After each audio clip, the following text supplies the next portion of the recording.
nejeje uyu munsi kukurinda n'impuhwe z'Imana zikubw'ibikorwa byiza uyikorera.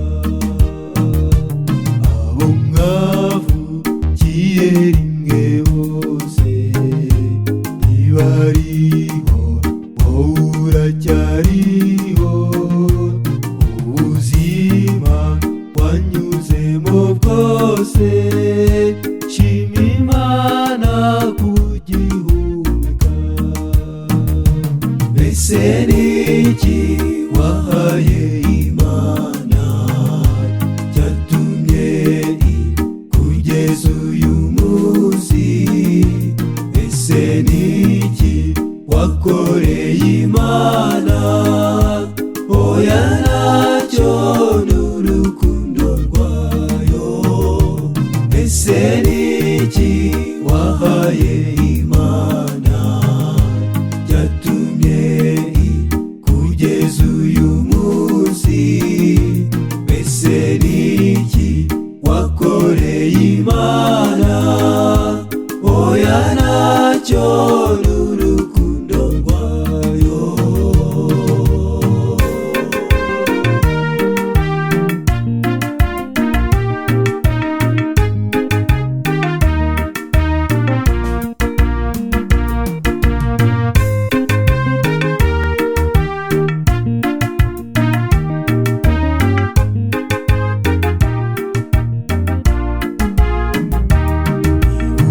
Cya gihe uri kwa muganga ukikijwe n'abarwayi benshi, abo bose siko bakize,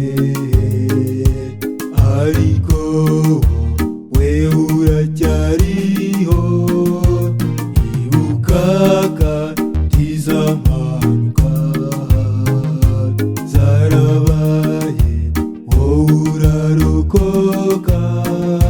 Nshuti menya ko abakora ingendo bose siko bagera iyo bajya amahoro. Mbese niki wahaye Imana cyatumye kugeza uyu munsi? Mbese niki wakoreye Imana? Oya ntacyo n'urukundo rwayo. Mbese niki wahaye Imana cyatumye kugeza uyu munsi? Mbese niki wakoreye Imana? Oya ntacyo n'urukundo rwayo.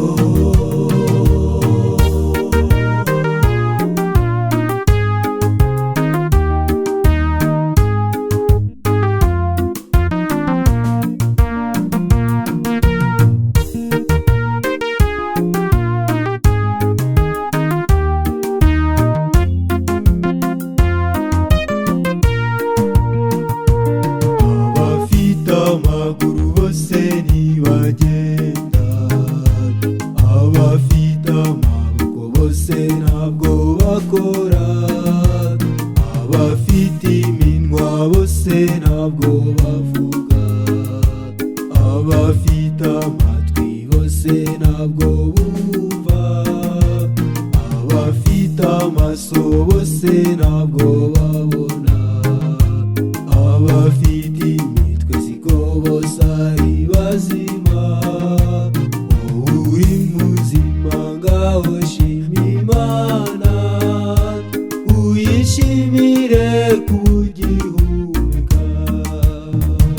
Mbese niki wahaye Imana cyatumye kugeza uyu munsi?